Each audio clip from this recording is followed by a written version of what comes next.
with Lamar Jackson, but just your relationship with Jackson for years, or what you think of his game, and both you being the top two of MVP last year. Just kind of describe your relationship and peers, sort of thing. Yeah, I mean, hell of a player. Always admire his game, what he can do, his talents. Amazing with the ball in his hands, hell of a thrower. Obviously, I've watched him, been a fan of him since he was at Louisville. So I mean, he's continuing to build on a great career. Two MVPs. Yeah, just continue to say elite player and understand. For me, it's about understanding the quarterback on the other side, what he's capable of doing, making sure that our offense is firing, and putting pressure on them rather than just letting them go and run an offense at will. Have you had much of a chance to talk to him, or much of a relationship with him, and things you come across, or? No, not necessarily. I actually hosted Lamar back in college on a visit Mississippi State, and that was pretty much it. I mean, both I've got a lot going on, so can't say that we've connected since. What's the mindset in the locker room this week? Is it? I know it's week 2, but there's a sense of urgency, added sense of urgency because of the last 2 times how y'all looked at home. I mean, I think anytime you get out there, you should prep with a sense of urgency. You should understand this is your job, and nobody wants to, as you said, to lose at home in general. Damn sure not put 2 back-to-back losses to start a season off at home. It's important us to get back in the win column. I understand it's a long season, and this is a good team to do that against. I understand they haven't got a win, and they're going to come in hungry. We've got to make sure that we're focused, locked in, and on all of our details on all 3 phases of this game. How does Coach McCarthy help toward that end, get everyone focused on the task at hand? Yeah, I mean, simple, just his messaging. On simple about responding, staying when your feet are, being present, and the task at the hand. We can't sit there. We're not going to sit back and even worry about last week, really. We grew from it. We've learned from it, moved on from the film. Now it's about taking care of a great team that's coming in. What's the value of leadership council in a situation like this? As in? Don't you have a leadership council that met this week? Value of, yeah, what do you mean? Mike was just talking about it. I mean, what can that do in terms of sending the right messages out to the locker room? We've just got to go out there and play our best. I mean, it's week 3. I mentioned it after the game to you guys, right? It's about a process, and we can't get overwhelmed. We can't get overwhelmed in what people are writing about us. It's simply a process that we've got to focus on getting better each and every day with the right attitude, that we come in here and understand that we're trying to put the best version of ourselves on the field each and every Sunday, regardless of what's happened the last Sunday. It's the NFL. You talk about it was a tough game and everything. What part do you take the most joy in weeks like this, and the ability to respond and things like that? This game brings me a lot of joy, honestly. Anytime that I'm out there on the practice field, the commitment to the preparation that I have, that the guys that have, the shared commitment, it's the ultimate team sport, and you've got to make sure that you're doing your part and helping each other to do their part, playing complementary ball, being there for a teammate maybe in his preparation if he needs it, and then just being your best on Sunday and playing your part. You said you felt like you're seeing the game well. That's what you said Sunday after the game. How do you feel about where the passing game is at and how close it is to taking that next step you wanted to? Yeah, it's close. Definitely. That we're looking to take that next step. Definitely some plays left out there once again. But at the end of the day, yeah, I'm seeing it well. Guys are doing what we're supposed to be doing. We can be better, a little bit better in depth. I can be a little bit more accurate on some throws. We can hold some windows longer. I can anticipate a little bit better. And I think once we get that going a little bit more, I think that's where the red zone would just take off. As I said, we were able to move the ball last week. Touchdowns were the problem.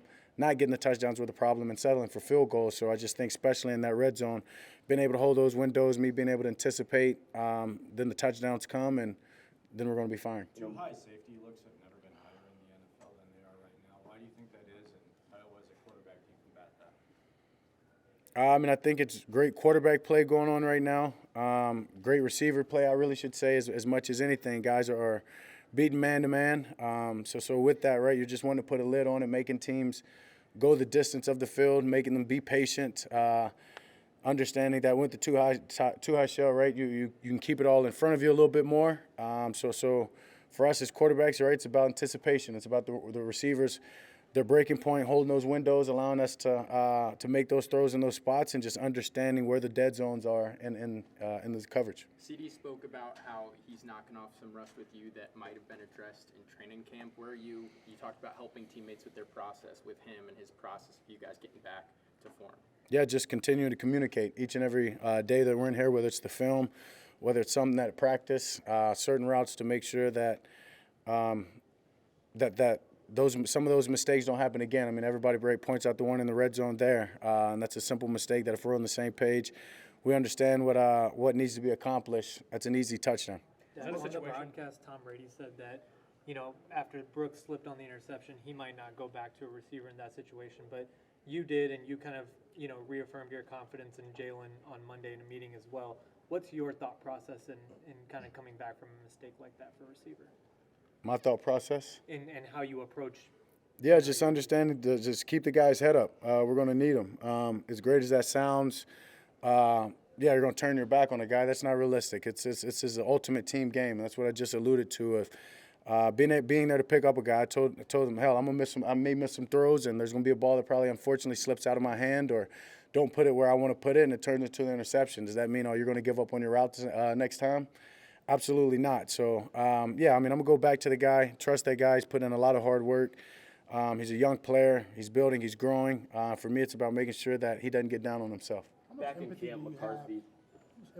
have on young quarterbacks that struggle? In Carolina, Bryce Young's getting a lot of heat, got benched.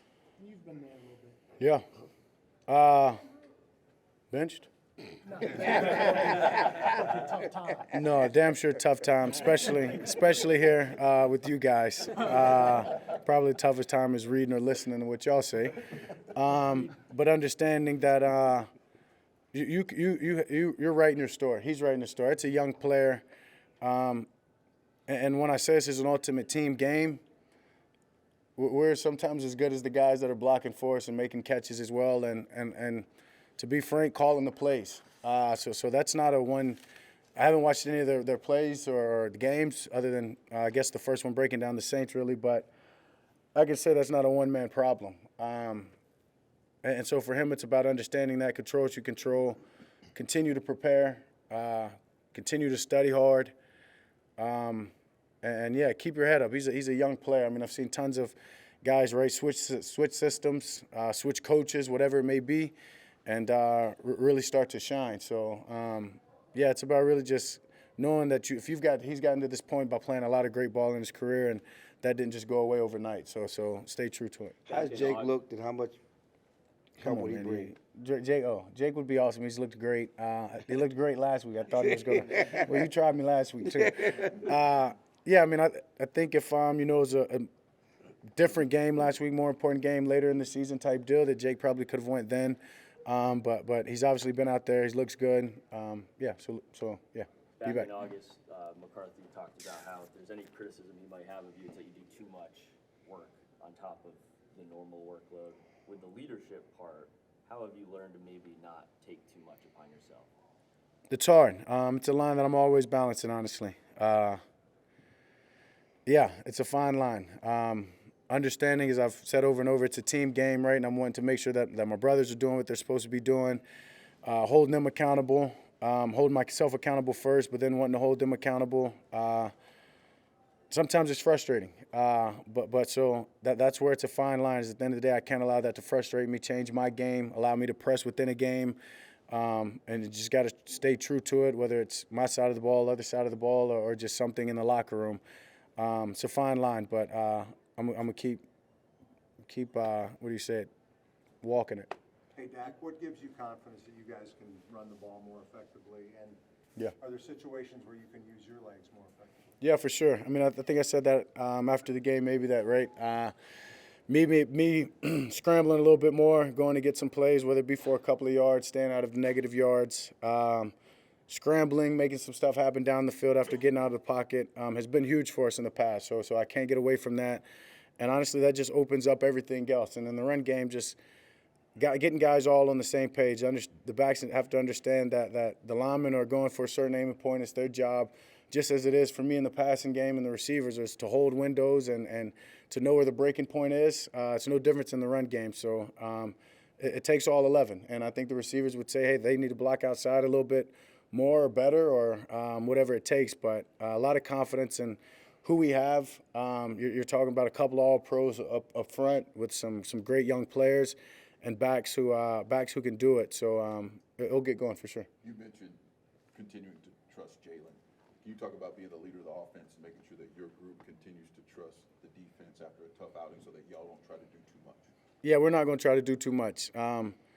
It's simply about doing our job, and our job is to go out there and score touchdowns. I think I mentioned, right, when a team like that scoring, going up and down, it's not about us, damn, defense is not going to stop them. It's like, why aren't we doing that? And so first it's about us looking in the mirror, holding ourselves accountable before we even begin to point fingers or lose trust in the other side of the ball. Dak, names change, coordinators change, but it seems like the Ravens defense stays the Ravens defense. I mean, if you had to go back to when you first played him, I think maybe your rookie year, would it be that similar, even if the names are different? Yeah, for sure. I think it's credit to the front office. I think that's been the same. Credit to Harbaugh, what he's wanting to get done and what he has gotten done. Been a very talented, physical team for a long time. And obviously when you put that offense with them, they're a great team. And obviously you can't look at their record here 0-2 because that doesn't define who they are. As I said, it's about us making sure we go in here and putting the best versions of ourselves up against a really, really good team. What's that chess match like between you and Roquan Smith, the all-pro linebacker on the other side? Yeah, he's a great player, smart player, has been in his whole time here, very physical.